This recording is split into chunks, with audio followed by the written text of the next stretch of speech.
किसी से भी इस बात का जिक्र किया ना, जान से मार दूंगा।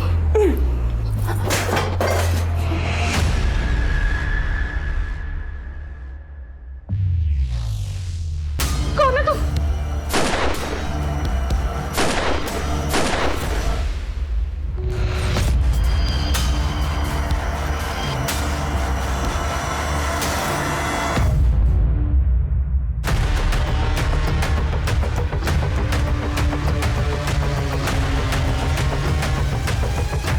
सर बॉडी जयश्री वाडेकर की बहू ईशा वाडेकर की है।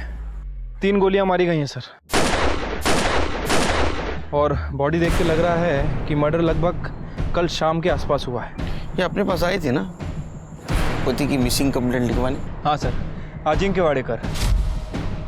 इतने बड़े खानदान की बहू कोथरूड में जंगल में इतने दूर क्या करने आई थी? आसपास पता करो किसी ने गोली की आवाज़ सुनी थी। बॉडी को पोस्टमार्टम के लिए भेज दो, उसके फैमिली मेंबर्स को बताओ। Okay sir. ईशा,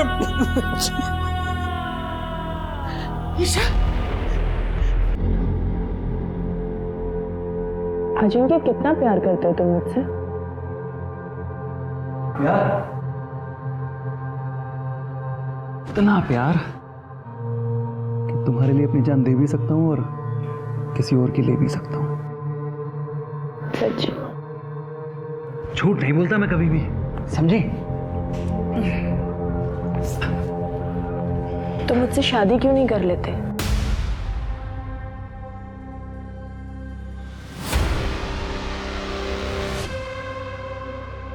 कहना और करना दोनों कितनी अलग अलग बातें होती है ना अजिंक्य। तुम मेरे साथ जीना सीख लो। जान लेना जान देना दूर की बात है।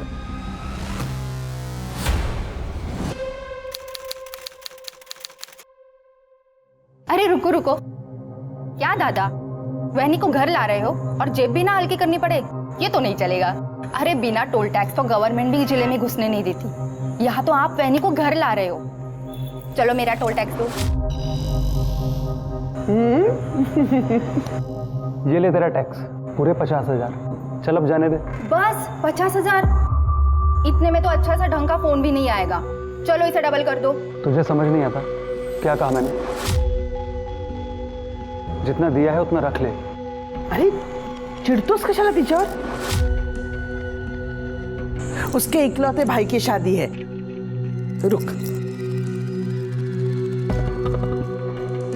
बहू, ये ले, ये अपने ननंद को दे दे। आखिर गृहस्थी में इसके साथ तेरा भी बराबर का हक है।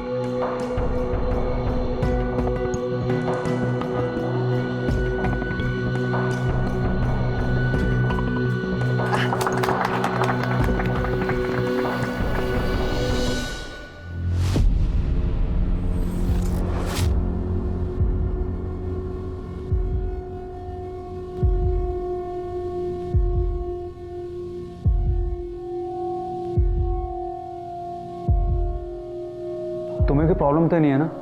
एक्चुअली मैं बहुत थक गया हूँ, सोना चाहता हूँ।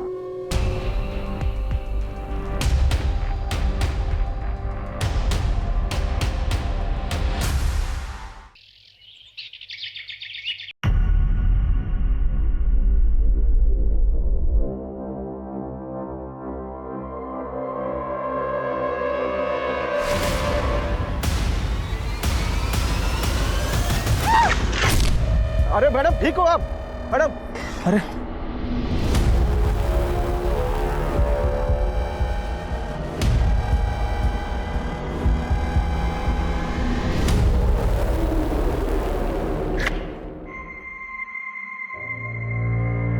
क्या हुआ था आज? स्नेहा ने बताया कि रास्ते में गिर गई थी तुम। तो आपको क्या फर्क पड़ता है? आप तो वैसे भी मेरी शक्ल नहीं देखना चाहते ना। ऐसा नहीं है ईशा, अपने काम में थोड़ा सा बिजी हूं मैं, बस। तो मैंने कब कहा कि आप अपना काम छोड़ दीजिए? अगर आप तो शादी के बाद से ही मुझे इग्नोर कर रहे हो।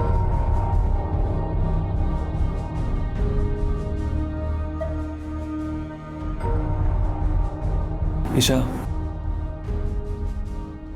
थोड़ा सा टाइम दो मुझे, कुछ प्रॉब्लम्स है मेरी, एक बार उन्हें सॉर्ट आउट कर लूं। अजिंक्य, मुझ में कुछ कमी है क्या? पसंद नहीं हूं मैं आपको? ऐसा नहीं है।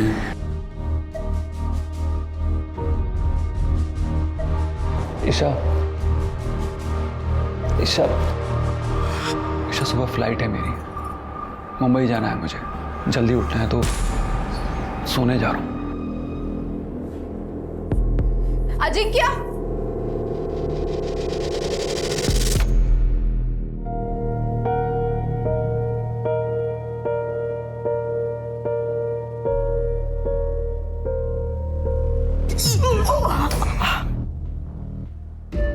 देख नहीं कर सकती? अब कर रही है तू? सकाळी का नाही केलंस? मैम वो सर के लिए नाश्ता बना रही थी तो देर हो गई। जा चहा घेऊन ये। काय झालं आई? सुबह सुबह शुरू हो गई? अभी तो पूरा दिन है लोगों को कोसने के लिए। चुप। अरे क्या बात है वहीनी?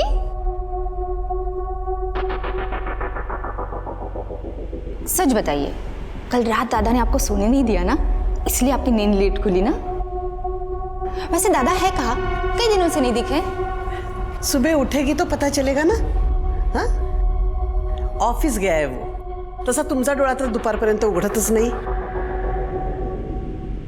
तो आई मुझे भी ऑफिस जाने देना, मैं तो दादा से जल्दी भी उठूंगी। हाँ, पर तुम्हारे खानदान में लड़कियां काम कहाँ करती है बाहर जाके? जो मेरा खानदान है ना, वही तुम्हारा खानदान है। अपने ससुराल जाके कर जो करना है। बिल्कुल सही कहा बहन जी आपने। बेटियों का असली घर तो उनके पति का घर ही होता है। अरे भाई साहब, इसकी क्या जरूरत थी? जरूरत थी, पहली बार जो बेटी के घर आ रहा हूं। वैसे हमारे दामाद जी कहाँ हैं? ऑफिस गया है वो। तुम्ही बसा ना, बस। हाँ, नमस्ते। हेलो, क्या नाम है बस? बड़ा कशी आहेस तो? सब कुछ ठीक तो है ना? कहीं प्रॉब्लम नहीं है ना? एकदम ठीक हूँ पापा। वो रात को नींद पूरी नहीं हुई ना, इसीलिए।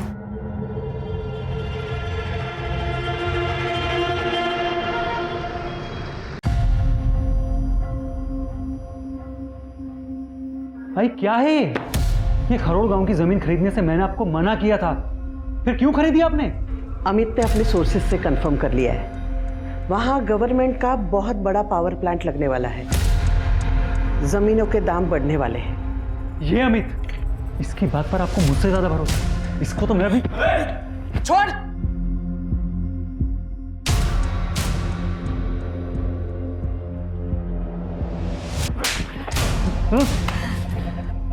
खुद का भला बुरा सोचने की अकल तो तुम में है नहीं, वो भी मुझे सोचना पड़ता है। मेरा जितना भला आपको करना था ना, आप कर चुके हो। अब कम से कम मुझे अपने मन की कर लेने दो। करो। किसने रोका है? अरे आपने रोका है। और किसने रोका है? क्या? देखो बेटा, ये प्रॉपर्टी, ये घर, ये सब तुम्हारा ही तो है। लेकिन पहले खुद को साबित कर। खुद को साबित करते करते ना मैं थक गया हूं। लेकिन अब भी आपको मुझसे ज्यादा अगर दूसरों पर भरोसा है ना, जस्ट लीव इट। हट।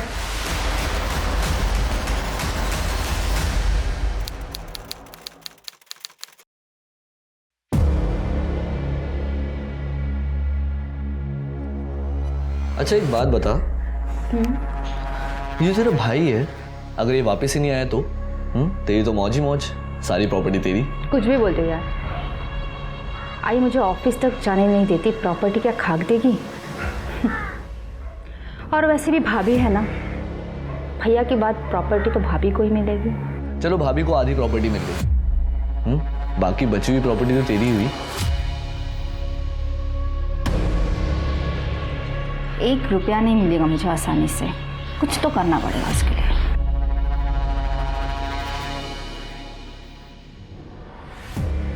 सही कह रहा था तू। अगर लड़की का भाई वापस ही नहीं आया तो प्रॉपर्टी तो उसी की होगी। मामा मैं मजाक कर रहा था। लेकिन सच कह रहा था। लेकिन एक बात गलत बोली, प्रॉपर्टी अगर लेनी है तो पूरी ले, आधा हिस्सा भाभी को भी क्यों देना?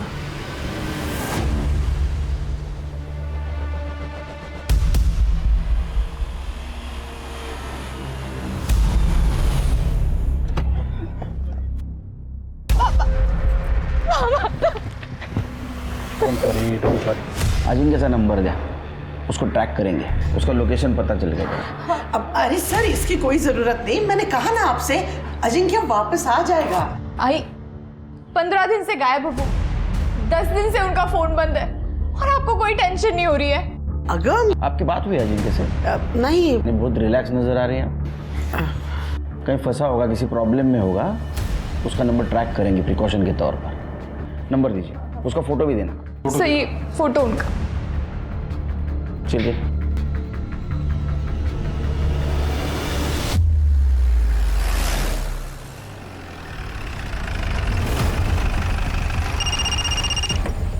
हेलो, हाँ सर। सर हम लोग पिंपरी में हैं। यहाँ अजिंक्य का एक बंगलो है सर, और उसके फ़ोन की लास्ट लोकेशन भी यहीं की दिखा रही है। मैं देखता हूँ अभी। Okay sir.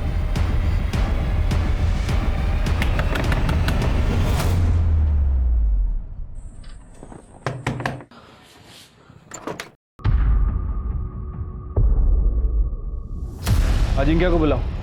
साहब तो चले गए घर पे 1 घंटे पहले। चले गए? तुम कौन हो? मैं किशोर, काम करता हूँ यहाँ। जी सर। तुम कौन हो? सर मैं यहाँ का केयर टेकर हूँ। Caretaker? अजिंक्य यहाँ कितने दिन से रुका हुआ था? मैडम अजिंक्य भाऊ आज ही आए थे, 2-3 घंटे रुके और चले गए।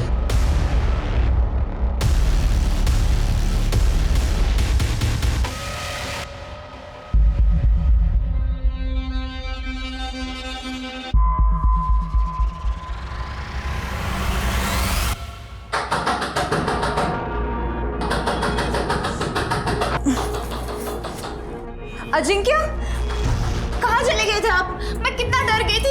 Thank God. कहाँ चला गया था मैं? यही तो था। अरे कौन है? क्यों दरवाजा ठोक रहे हो? आ तो रहा हूं। क्या हुआ? दादा बाहर पुलिस आ गया था। सर मैंने आपको पहले ही कहा था, मेरा बेटा घूमने गया, गायब नहीं हुआ। ये तो मेरी बहू फालतू में घबरा गई। अजिंक्य इसके बाद में जब बाहर घूमने जाओगे तो घर पे इन्फॉर्म करना। चलो थैंक यू। सीरियसली ईशा, तुमने ये पुलिस को इन्फॉर्म कर दिया? लेकिन आप गायब थे, आपका फोन भी नहीं लग रहा था। मैं बहुत डर गई थी। बच्चा नहीं हूं मैं, अपना ख्याल खुद रख सकता हूँ। और आइंदा से अगर तुमने मेरे किसी भी मामले में दखल देने की कोशिश की तो मैं तुम्हारा। बस बेटा, तुम अपने कमरे में जाओ।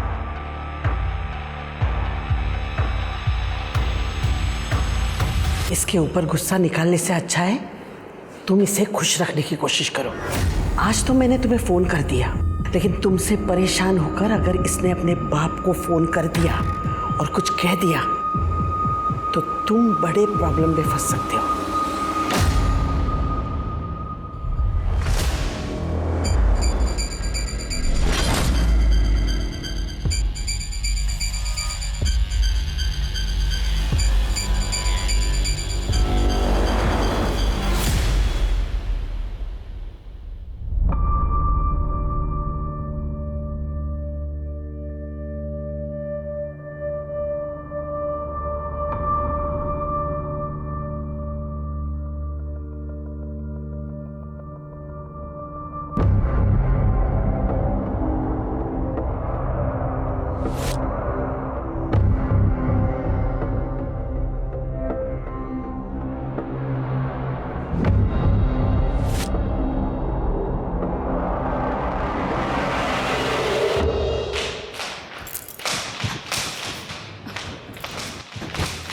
आई क्या हुआ बेटा, इतनी परेशान क्यों है?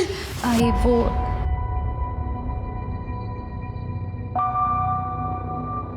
अरे छुपा इसे, कोई देख लेगा। आई मैं बहुत गहरी नींद में थी। अजिंक्य आए थे क्या? ऐसी कैसी नींद है तुम्हारी कि पता ही नहीं चला? अगर अजिंक्य नहीं आता तो ये कौन करता? वेड़ी कुटली।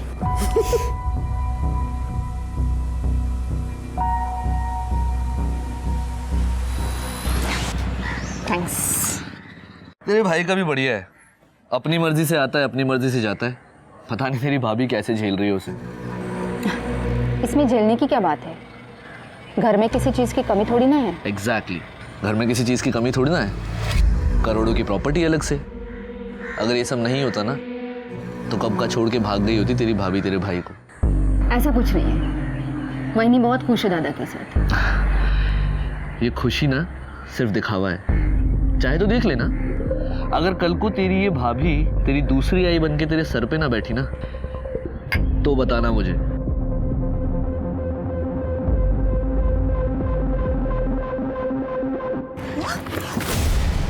प्लीज मेरी बेटी को बचा लो, सिर्फ तुम ही मेरी बेटी को बचा सकती हो। कौन है आप और कौन है आपकी बेटी? हाँ, मुझे सब पता है कि तुझे पता है कि तेरा पति मेरे बेटी के साथ क्या कर रहा है। हाँ, चुप। तुम उस राक्षस का साथ दे रही हो। तुम सब लोग एक जैसे ही हो। अरे मैडम छोड़िए, हटिए आप। पागल हो गई है क्या? पहले ये तो बता मामला क्या है, कौन है तेरी बेटी? हटिए पीछे हटिए। आइए मैडम आइए, आप आइए, खड़े बैठिए, हटिए यहाँ से।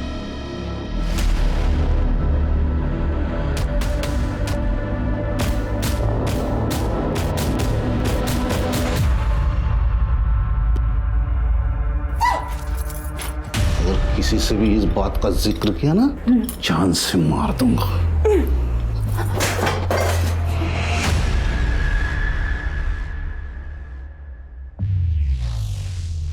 कौन है तुम?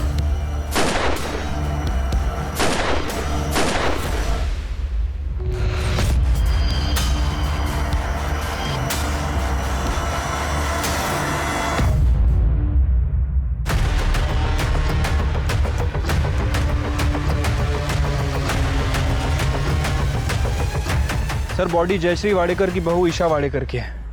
3 गोलियां मारी गई हैं सर, और बॉडी देख के लग रहा है कि मर्डर लगभग कल शाम के आसपास हुआ है। ये अपने पास आए थे ना पति की मिसिंग कंप्लेंट लिखवाने? हाँ सर, अजिंक्य वाडेकर। इतने बड़े खानदान की बहू कोथरूड में जंगल में इतने दूर क्या करने आई थी? आसपास पता करो किसी ने गोली की आवाज़ सुनी थी। बॉडी को पोस्टमार्टम के लिए भेज दो, उसके फैमिली मेंबर्स को बताओ। Okay sir. ईशा ईशा ईशा बाला, बहुरानी क्या हुआ? क्या करने आई हो यार? पहले तो मेरी बच्ची को मार दिया, अब झूठे आंसू बहाते हो। भाई साहब क्या आपने बात करी तो मैं सर, ईशा पिछले 5 दिन से मेरे घर पर ही थी, क्योंकि अजिंक्य फिर से कहीं चला गया है 10 दिन पहले। फिर से? सर मैंने आपको पहले ही बताया था कि अजिंक्य ट्रैवल का शौकीन है, और इस बार तो वो बता के भी है, और ईशा इस बारे में जानती थी। ईशा कोथरूड क्यों गई थी? सर उसे किसी का फोन आया था कि अजिंक्य घर वापस आ गया करके। वो मगरपट्टा जाने के लिए निकली थी, लेकिन कोथरूड क्यों गई मुझे कुछ नहीं पता सर। अजिंक्य घर आया ही नहीं था तो ईशा को फोन करके क्यों कहेगा? सर मैंने बहुत बड़ी गलती की है। ईशा की शादी अजिंक्य के साथ करके अजिंक्य के घर वालों ने मारा है ईशा को। ईशा ने कभी कंप्लेंट की थी ससुराल वालों के खिलाफ? सर उसकी जरूरत ही नहीं थी, उसके चेहरे पे ही लिखा था कि वो अजिंक्य के साथ शादी करके खुश नहीं है। सर कोई कुछ भी कहे, मैं तो सामने देखती थी ना ईशा कितनी खुश थी मेरे बेटे के साथ। जयश्री जी, लास्ट टाइम जब अजिंक्य गायब हुआ था तो उसकी मिसिंग कंप्लेंट ईशा ने की थी, और इस बार जब वो गायब हुआ है तो ईशा का मर्डर हो गया। कहीं अजिंक्य के गायब होने में और ईशा के मर्डर में कोई कनेक्शन तो नहीं है? सर ईशा को .09 बोर की पिस्टल से 3 फायर किए गए थे, और तीनों के तीनों फायर पॉइंट ब्लैंक की रेंज से किए हैं। एक गोली से भी मर सकती थी वो, 3 गोलियां मारने की क्या जरूरत थी? सर हो सकता है खुन्नस, या ये भी हो सकता है कि कातिल रिस्क ना लेना चाहता हो कि ईशा किसी भी हाल में जिंदा बचे। अच्छा, ईशा की सीडीआर रिपोर्ट में क्या मिला? कुछ खास नहीं सर, लेकिन हो सकता है कि ईशा को किसी ने इंटरनेट कॉल करके अजिंक्य के वापस आने के बारे में बताया हो, और जब वो अपने फादर के घर से मगरपट्टा के लिए निकली तो हो सकता है कि कातिल पहले से ही उसका वहां पे इंतजार कर रहा हो। ये जिसने भी किया है शिरके पूरे प्लानिंग के साथ किया है। जिसने भी ईशा को मारा है उसको ईशा के मरने से बहुत फायदा हुआ होगा। एक काम करो, दोनों फैमिलीज और रिलेटिव्स को चेक करो और देखो ईशा पे किसको खुन्नस थी, और ये भी चेक करो .09 बोर का पिस्टल किसके पास है? सर, ईशा की पोस्टमार्टम रिपोर्ट आ गई। ईशा की मौत दिन में 12 से 2 बजे के बीच में ही हुई थी। मौत का कारण गोलियां लगना ही है। ईशा की बॉडी पे कोई भी रेप या सेक्सुअल असॉल्ट के साइंस नहीं है। लेकिन सर, सबसे इंपॉर्टेंट बात जो पोस्टमार्टम रिपोर्ट में सामने आई है वो ये है कि ईशा 2 महीने प्रेग्नेंट थी।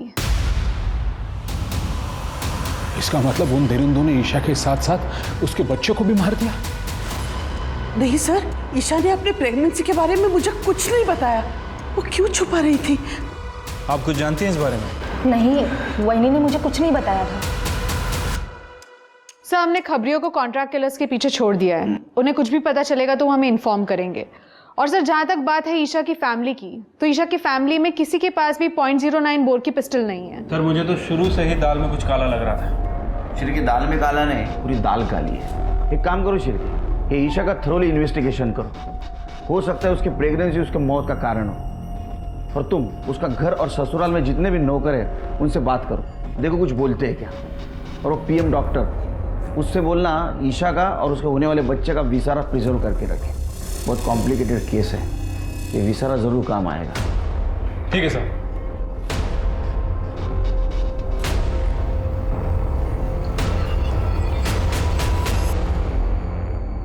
सर, वाडेकर फैमिली के बारे में एक इंटरेस्टिंग बात पता चली है। सर, लगभग 20 साल पहले जयश्री वाडेकर के पति प्रभात वाडेकर की गोली मारकर हत्या कर दी गई थी। और सर, हत्या के बाद जयश्री ने गांव की पूरी जमीन बेच के पुणे शहर में जमीन खरीदी। और आज जयश्री का जो बिजनेस एम्पायर है वो पुणे की जमीन के बढ़ते रेट की वजह से है। इसका मतलब 20 साल पहले पति की हत्या और अभी बहू की हत्या। इतना ही नहीं सर, अजिंक्य और उसकी फैमिली जितना अपने आप को दूध का दूल्हा बता रहे हैं, शायद वो उतना दूध के दूल्हे है नहीं सर। मतलब? सर, करीब 3 महीने पहले जवार थाने में एक लड़की सुनिधि तांबे को किडनैप करने की एनसी फाइल की गई थी अजिंक्य के अगेंस्ट। पुलिस इस केस को इन्वेस्टिगेट करना शुरू भी करे उसके पहले ही एनसी वापस ले ली गई। किसने एनसी की? सुनिधि तांबे की माँ रजनी ने। वो अजिंक्य हमारे पास जमीन खरीदने आया था, पर जमीन खरीदते खरीदते उसने मेरी बच्ची को अपने प्यार के जाल में फंसा लिया सर। तो मुझसे शादी क्यों नहीं कर लेते? और जब उसका मन भर गया तो किसी और से शादी कर ली उस अजिंक्य ने। मेरी बेटी को वहीं पे छोड़ देता तो चल जाता, पर नहीं, पैसे और अपनी ताकत के दम पर वो मेरी बेटी को उठा के लेके गया। अजिंक्य छोड़ मेरी बेटी, पीछे हट। ध्यान से सुन, सुनिधि सिर्फ मेरी है। लेकिन आपने तो एनसी फाइल की थी ना। अगर आप उस कंप्लेन को वापस नहीं लेती तो पुलिस उस केस को इन्वेस्टिगेट करती। वो अजिंक्य मुझे और मेरी बेटी को मारने की धमकियां दे रहा था। वो तो मेरी बेटी ने मेरी खातिर बोला कि वो कंप्लेंट वापस ले ले। सुनिधि को बुलाइए, हमें उससे बात करनी है। ती घरात कुठे है? वो अजिंक्य के पास ही अभी तक। क्या? एड्रेस दीजिए उसका। शहर के बाद जो पिंपरी है ना, वहाँ पे उसका बंगला है। मेरी बेटी वही है। पिंपरी में? हाँ सर, यही मैडम तो थी जो अजिंक्य साहब के साथ रहती थी यहीं पर, मगर 8-10 दिन पहले साहब के साथ यहाँ तक चली गई।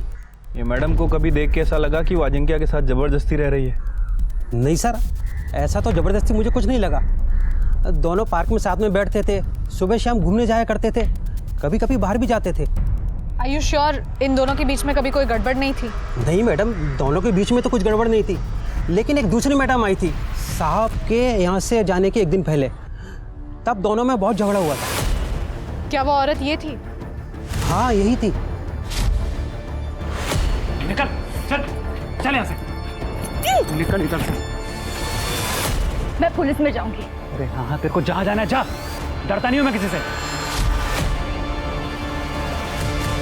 सर, बंगलो के केयरटेकर रमेश ने जो बताया था, सर इसे देखकर तो ऐसा ही लग रहा है कि सुनिधि अपनी मर्जी से अजिंक्य के साथ रह रही थी। सर, ऐसा भी हो सकता है कि इन दोनों को साथ में रहना हो, इसलिए दोनों ने किडनैपिंग का नाटक किया हो। लेकिन जब सुनिधि की माँ रजनी ने पुलिस में कंप्लेंट फाइल की तो जान का खतरा बताकर सुनिधि ने अपनी माँ के पास से कंप्लेंट वापस करवा ली। सर, ये दूसरा वीडियो। पॉसिबिलिटी है, क्योंकि ईशा अजिंक्य से लड़ने गई थी और उसने उसको पुलिस की धमकी दे दी, और नेक्स्ट डे अजिंक्य और सुनिधि दोनों गायब हो गए। और अब अब ईशा को रास्ते से हटा दिया। लेकिन शिरके इतना सब उसके लाइफ में मैटर चल रहा था कि जयश्री जी को पता नहीं था। सर ये बात तो ईशा के फादर को भी नहीं पता थी। क्या झगड़े के वक्त से ही अपने फादर के साथ रह रही थी। ना तो उसने प्रेगनेंसी की बात अपने फादर को बताई और ना ही सुनिधि के बारे में। और सबसे इम्पोर्टेंट बात, ये बंगला और अजिंक्य और सुनिधि के बारे में ईशा को बताया किसने? सर इस बारे में मैंने जयश्री जी से बात की थी। सर सुनिधि के साथ मेरे बेटे ने अपना रिश्ता कब का खत्म कर लिया था, और अब आप कह रहे हैं कि मेरे बेटे ने सुनिधि को जबरदस्ती अपने साथ रखा था। मेरे लिए तो पेपर्स ओके हैं, एक बार क्रॉस चेक करवा के डॉक्यूमेंटेशन के लिए भेज दो। Okay ma'am. बेटा जी मैडम ने पेपर भेजे डॉक्यूमेंटेशन से पहले देखने के लिए। आपने देख लिए ना? हाँ ओके। तो भेज दीजिए डॉक्यूमेंटेशन के लिए। मैं आप पे कैसे डाउट कर सकती हूँ? आखिर हमें ही तो एक दूसरे का ख्याल रखना है। वाडेकर परिवार में शक्ति का केंद्र बदल चुका था। हर बार अजिंक्य की वापसी का भरोसा रखने वाली जयश्री ने इस बार अजिंक्य की वापसी का इंतजार ना करके अपने स्वाभाविक उत्तराधिकारी के तौर पर स्नेहा को चुन लिया था, जबकि वो हमेशा लड़कियों के काम करने के खिलाफ रही थी। क्या उसे कुछ ऐसा पता था जो अपने उत्तराधिकारी का चुनाव करना उसकी मजबूरी बन गई थी?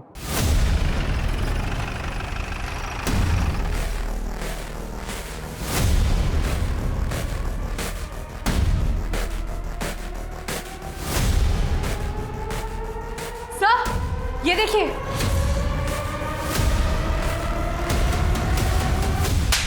क्यों मारा? ईशा को क्यों मारा? सर मैं क्यों मारूंगा ईशा को? सर मेरा तो उससे कुछ लेना देना ही नहीं है। सर मैं सुनिधि से प्यार करता हूँ, उसके साथ रहना चाहता हूँ। अच्छा, तो सुनिधि के साथ तू रहना चाहता था इसलिए सुनिधि को किडनैप कर लिया? सर करना पड़ा मुझे किडनैप। ईशा की वजह से सुनिधि को लगता था कि मैंने उसे धोखा दिया है। सर कुछ दिन हम लोग साथ में रहते तो सब कुछ नॉर्मल हो जाता हमारे बीच में। अजिंक्य बहुत सनकी था सर। अगर मैं उसके साथ कोऑपरेट नहीं करती तो वो मुझे और मेरी आई हम दोनों को जान से मार देता। मेरे पास कोई और ऑप्शन नहीं था उसकी बात मानने के सिवा। तू सुनिधि को इतना प्यार करता था तो ईशा के साथ शादी क्यों की? आई की वजह से सर। आई चाहती थी कि हमारी स्टेटस वाली बहू हमारे घर में है। उन्होंने मजबूर किया मुझे ईशा से शादी करने के लिए। सर मैंने तो उम्मीद ही छोड़ दी थी कि अजिंक्य मुझे कभी जाने भी देगा, लेकिन कुछ दिन पहले उसकी बीवी ईशा बंगलों पर आ गई थी।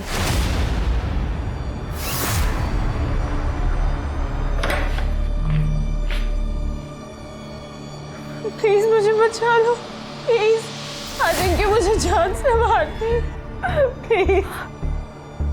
अजिंक्य मुझे मार डालेगा, प्लीज प्लीज जल्दी बोलो। क्या कर रही है? चल बाहर निकल यहाँ से। बहुत चल। प्लीज मुझे क्या कर रही है? अपने काम से काम रखा कर। मैं तेरे किसी मामले में नहीं पड़ता हूँ, तू भी मेरे मामले में मत पड़। अब ये सिर्फ तुम्हारा मामला नहीं है अजिंक्य, मेरा भी है। बीवी हूँ मैं तुम्हारी, तुम्हारे होने वाले बच्चे की माँ। दिमाग खराब है क्या तेरा? हाथ नहीं लगा मैंने तुझे आज तक। हाँ, और तू ये किसी और का बच्चा मेरे सर पे डाल रही है। निकल यहाँ से बाहर। बाहर चल यहाँ से, निकल। चल यहाँ से।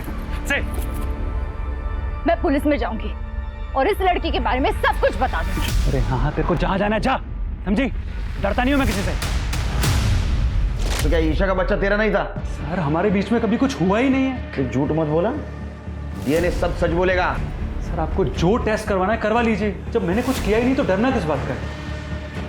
अच्छा एक बात बता, ईशा को कैसे पता चला वो तेरे बंगले और सुनिधि के बारे में? सर मैं खुद नहीं जानता, मुझे नहीं पता है।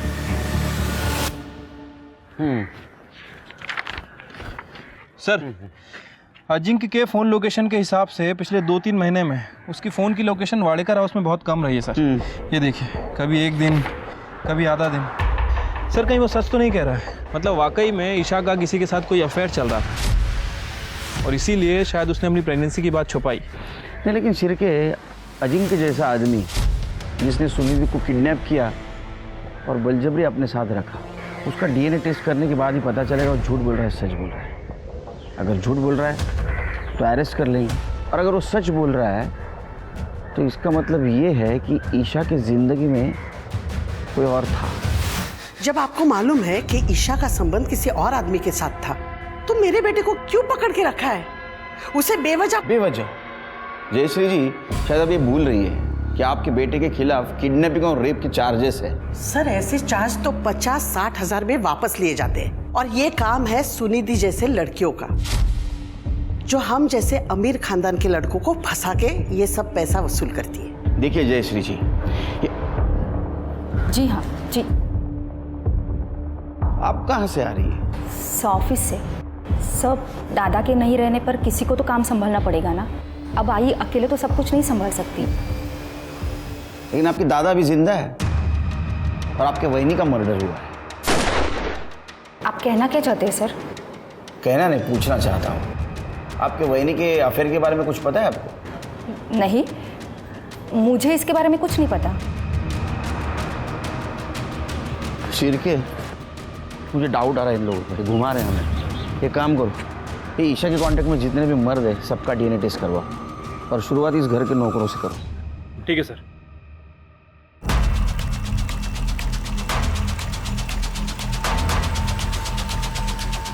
डर क्यों रहा है? नहीं सर। कुछ किया? नहीं सर, मैंने कुछ नहीं किया। अब कौन बचा? सर नीलेश, जयश्री जी का खास। सर, सारा सामान डीएनए के लिए भेज दो और बोलना रिपोर्ट जल्द से जल्दी दो। ठीक है सर। सर डीएनए की जरूरत नहीं है। ईशा वाहिनी के होने वाले बच्चे का बाप मैं ही हूँ सर। इंस्पेक्टर साहब, अरेस्ट करना इसे। अपनी पोल खुलने की वजह से इसी ने मेरी बहू को मारा और इसकी सजा मेरा बेटा भुगत रहा है। ये क्या बात कर रही है मैडम आप? आपके कहने पर ही तो वहिनी के साथ सो रहा था मैं, ताकि वहिनी को ये लगे कि उसके साथ अजिंक्य सो रहा है। क्यों? शर्म नहीं आती? क्यों झूठ बोल रहा है? क्यों झूठ बोल रहा है? ये झूठ बोल रहा है इंस्पेक्टर साहब, ये झूठ बोल रहा है। सर मैं सही कह रहा हूँ। मैडम के कहने पर ही मैं अफीम लेके आता था, जिसे मैडम वहिनी के दूध में डालकर उसको बेहोश करती थी।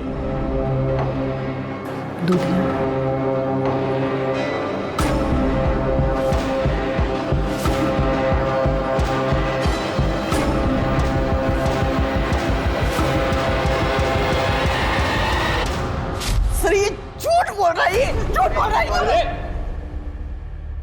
अरे क्यों चला? क्या सच क्या झूठ हम पता करेंगे। सर, नीलेश अभी भी अपनी बात पे अड़ा हुआ है।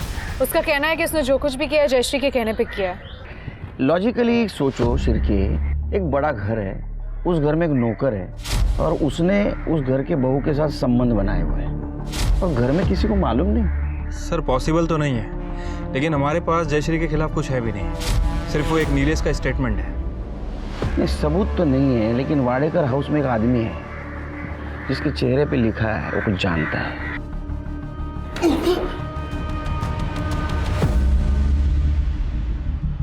देखो, कुत्ता कितना भी वफादार क्यों न हो, वो पागल हो जाता है ना तो मालिक उसको गोली मार देता है। मेरा इन सब से कुछ लेना देना नहीं है साहब। ये तेरी शक्ल तो कुछ अलग बोल रही है रे, कुछ जानता है। देख अभी बता दे, टाइम है तेरे पास, वरना मेरा हाथ घूमना शुरू हो गया ना तो घड़ी का कांटा घूमना बंद हो जाता है। साहब वो बुढ़िया सुनिधि की अम्मा, उसने वहिनी के ऊपर हमला किया था। तुम सब लोग एक जैसे ही हो। अरे मैडम छोड़िए। पहले क्यों नहीं बताया रे? साहब अगर मैंने पहले बता दिया होता तो मुझे मैडम के बारे में भी बताना पड़ता। वो वहिनी ने बताया था मैडम को वो बुढ़िया के हमले के बारे में। कोई भी ऐरी गहरी औरत रास्ते में तुम्हें मिलके कुछ भी कह दे और तुम घर पे आके झगड़ा करोगे? परनाई, रोड पे कितने सारे लोग थे, उसने किसी से कुछ नहीं बोला, सिर्फ मुझे ही क्यों कहा कि मेरे पति से उसकी बेटी को बचाओ। मुझे कैसे पता चलेगा? नहीं सर, ईशा ने मुझे उस औरत का फोटो नहीं दिखाया था, तो मैं कैसे पहचानती कि वो सुनिधि की माँ है? और दूसरी बात, अजिंक्य के बताए हुए धोखे में मैं थी कि उसका सुनिधि के साथ रिश्ता खत्म हुआ। फिर मैं कैसे गेस करती कि ये क्या मामला है? अगर अजिंक्य ने वाकई तुम्हारी बेटी की जिंदगी बर्बाद की थी तो इसमें ईशा की क्या गलती थी? और उस ईशा के साथ शादी करने के बाद अजिंक्य ने मेरी बेटी को दूसरी औरत का दर्जा दिया था, जो मैं कभी भी बर्दाश्त नहीं कर सकती थी मैडम। इसीलिए मैंने ईशा को मारने की कोशिश की थी।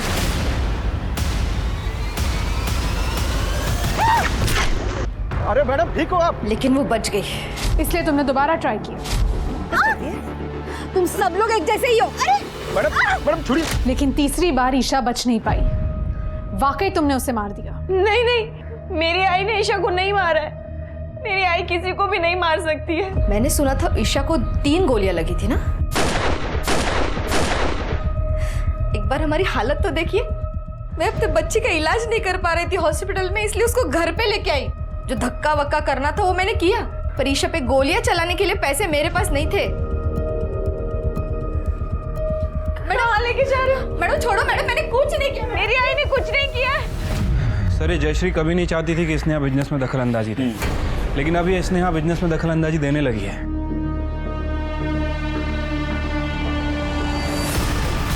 और एक और बात सर, स्नेहा का एक बॉयफ्रेंड है राजन, और राजन का मामा है प्रकाश।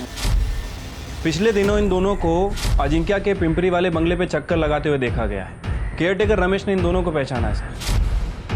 दोनों अंदर बैठे हैं। देख अब सच बोल, नहीं तो सच बोल, पट्टे से ऐसा मारूंगा ना जिंदगी भर याद रखेगा। सर स्नेहा के बोलने पे सर हम लोगों ने अजिंक्य का पीछा किया था सर, तभी उसके बंगले तक पहुंचे सर। स्नेहा जी, आपके दादा का पीछा आप आपके बॉयफ्रेंड से क्यों करवा रही थी? सर आई बहुत पुराने ख्यालात की है। लड़की होने की वजह से ना मुझे बिजनेस में हिस्सा मिलता और ना ही प्रॉपर्टी में, पर मुझे इससे कोई प्रॉब्लम नहीं थी। पर मेरे बॉयफ्रेंड राजन ने ये सारी बातें मेरे दिमाग में भर दी। ये तेरा भाई है, अगर ये वापस ही नहीं आया तो तेरी तो मौज ही मौज, सारी प्रॉपर्टी तेरी। दादा की हरकतें ऐसी थी कि आयु से बिजनेस हैंडओवर नहीं कर रही थी, तो मैंने सोचा दादा की जगह मैं ले सकती हूँ। हाँ, एक तो तुम्हारी आई की घटिया सोच थी, और तुम्हारी बहनी तुम्हारे रास्ते का कांटा थी, तो दोनों को खत्म करना था तुम्हें, इसलिए सब कुछ किया तुमने। आई भले ही बिजनेस दादा को नहीं देती, मगर उनकी बीवी ईशा, अगर इस घर की बहू होने के नाते अगर उसने प्रॉपर्टी में हिस्सा मांगता तो कुछ नहीं कर पाते। और दूसरा, मुझे बिजनेस ज्वाइन करना था, पर इसके लिए आई को मनाना बहुत मुश्किल था। पर मेरी किस्मत अच्छी थी कि ये दोनों प्रॉब्लम का सलूशन खुद चलकर मेरे पास आया।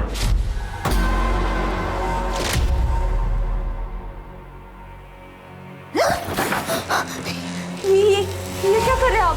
डर क्यों रही है?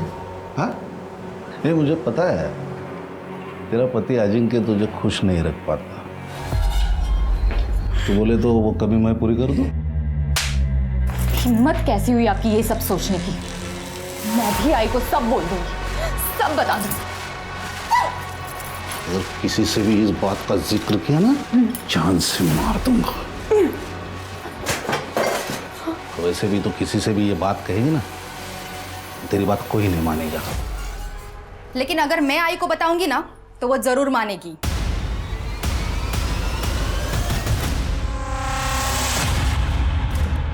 तो ये है तुम्हारा solution? Sir I Amit uncle पर खुद से भी ज्यादा भरोसा करती थी, और इनकी गर्दन मेरे हाथ में थी, इसलिए मैंने इनको ब्लैकमेल किया ताकि वो आई को मनाए मेरी तरफ से बिजनेस ज्वाइन करने के लिए। तूने ईशा को इसलिए मरवाया ताकि तेरे करतूतों के बारे में जयश्री को पता ना चले, और तूने इसको इसलिए हेल्प की ताकि सारी प्रॉपर्टी तेरे नाम पे हो जाए। नहीं सर, मैं ब्लैकमेल कर सकती हूँ लेकिन किसी का खून नहीं।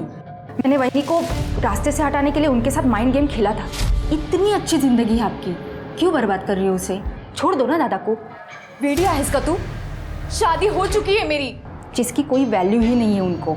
मैंने वहीनी को दादा और सुनिधि के बारे में सब कुछ बताया था, पर उन्होंने मुझसे सबूत मांगे अपनी बात साबित करने के लिए। इसलिए मैंने राजन से कहकर दादा का पीछा करवाया और सुनिधि का एड्रेस निकाला और भाभी को दे दिया।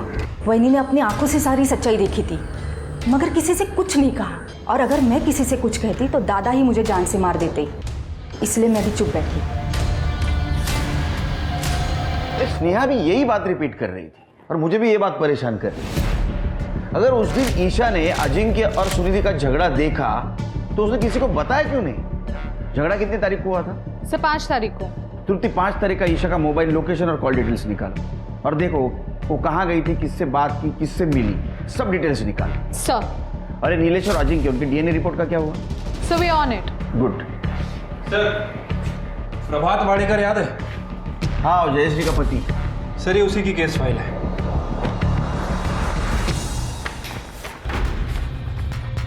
और सर ये, अरे तो उस्मान शेख है, शार्प शूटर, ये तो जेल में बंद था। हाँ सर, ये 2 महीने पहले ही जेल से बाहर आया है।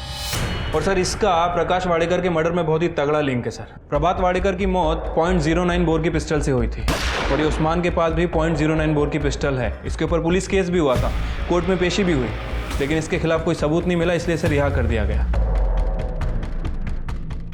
ईशा का मर्डर हुआ उस दिन इसके फोन की लोकेशन 12 बजे से 1 बजे के बीच कोथरूड की है। शिर गुड वर्क, कम से कम एक सिरा तो मिला। इस सिरे को पकड़ के हम किनारे तक पहुंचते हैं।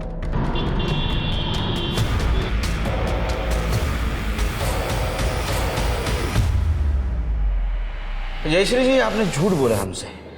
नंबर 1, नीलेश आपके लिए काम नहीं करता, और नंबर 2, ईशा के प्रेगनेंसी के बारे में आपको पता नहीं था। फिर तो बकवास कर रहे हैं आप। आपने झूठ बोला, इसका सबूत है हमारे पास। किरण, बता इनको क्या देखा था उस दिन। डरो मत। मैंने तुम्हें अपने बहू के साथ सिर्फ सोने के लिए कहा था ताकि वो अजिंक्य के धोखे में रहे। तुमने उससे प्रेग्नेंट कर दिया, इडियट। गलती होगी मैडम।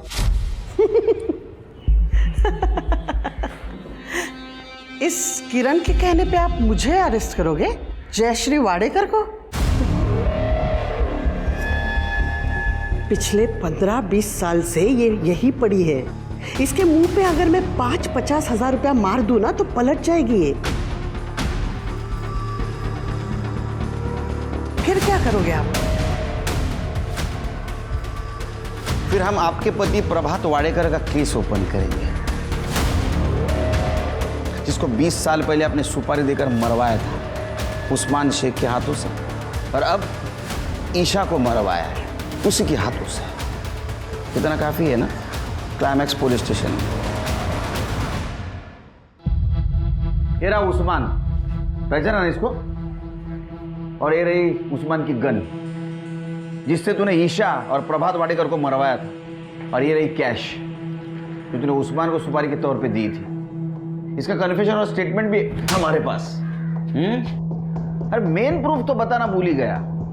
आप दोनों का मोबाइल जिसमें उस्मान ने फोटो भेजी थी ईशा की मर्डर के बाद कंफर्मेशन के तौर पे। तुम दोनों तो डिलीट कर दी थी, लेकिन हमारी फॉरेंसिक टीम बहुत होशियार है, उन्होंने रिकवर कर ली। अब बताओ, चुप रहने से कोई फायदा नहीं। सच क्या है बताओ। नीलेश के जरिए ईशा को बेवकूफ बनाने का मेरा प्लान एकदम परफेक्ट था, लेकिन उस गधे ने ईशा को प्रेग्नेंट कर दिया। और जब मेरे बेटे अजिंक्य ने ईशा को सच्चाई बताई तो ईशा सीधा मेरे पास आई। बेटा, अजिंक्य अभी गुस्से में है, इसलिए ऐसे बोल दिया होगा। मैं बात करती हूँ उससे, सब ठीक हो जाएगा। बात कीजिए आप अपने बेटे से। अगर अजिंक्य ने इस बच्चे को नहीं अपनाया तो आई, मैं पुलिस में जाऊंगी। अगर ईशा पुलिस के पास चली जाती तो मेरा बेटा अजिंक्य किडनैपिंग के केस में फंस जाता। और अगर मैं अजिंक्य को मना भी लेती ईशा के साथ रहने के लिए, तो भी जयश्री वाडेकर का वारिस एक नौकर का बच्चा कैसे हो सकता था? तुम्हारे पास तो इतना पैसा है, दूसरा कोई रास्ता ढूंढती, मरवाने की क्या जरूरत थी? अगर मैं ईशा को बच्चा गिरवाने कहती तो उसे डाउट हो जाता और मेरे बिछाए हुए जाल में मैं खुद फंस जाती। वैसे भी मेरा बेटा अजिंक्य सुनिधि के साथ खुश रहता था, तो ईशा का और उसके बच्चे का मेरे घर में क्या काम था? इसलिए मैंने उस्मान को याद किया। कौन है तुम? खुद एक माँ होकर भी इतनी बेरहम कैसे हैं आप? पहले ईशा को भी मार दिया, ईशा को होने वाले बच्चे को भी मार दिया। खोट अजिंक्य में नहीं, तुम्हारे परवरिश में। तो ऐसा निकलेगा ही। चार्जशीट बनाओ। औरत को मर्द से कम समझना, पुरुष है तो उसकी हर गलती को छुपाना, और औरत को बार बार उसकी सही हद याद दिलाना, ये पितृसत्ता है जो जयश्री में कूट कूट कर भरी हुई थी। अजिंक्य उसके घर का चिराग था, जबकि स्नेहा पराए घर की अमानत। परिवार के नाम और प्रतिष्ठा के लिए जयश्री ने अजिंक्य को ईशा से शादी करने के लिए मजबूर जरूर किया, मगर अजिंक्य खुश रहे इसलिए उसने उसे घर से बाहर कुछ भी करने की खुली छूट दे दी थी। अपने बेटे के गलत कामों की पोल ना खुले इसलिए जयश्री ने ईशा के साथ नीलेश के जरिए जो किया था वो बहुत ही गंदा था। और आखिर में जब ईशा जयश्री के पापों के जीते जागते सबूत को जन्म देने वाली थी तो जयश्री ने उसे रास्ते से ही हटा दिया। बराबरी का समाज भारत में आज भी बहुत दूर का सपना है, लेकिन ये दूरी हमें धीरे धीरे ही सही तय तो करनी ही होगी, तभी हम दुनिया के सामने एक प्रगतिशील और उन्नत समाज होने का दावा कर सकेंगे। अब मैं आशुतोष राणा आपसे विदा लेता हूं। हम फिर मिलेंगे एक ऐसी ही कहानी के साथ जो आपको रखेगी सतर्क और जिंदगी को सुरक्षित। तब तक अपना और अपने परिवार का ख्याल रखिए और देखते रहिए क्राइम पेट्रोल सतर्क। जय हिंद।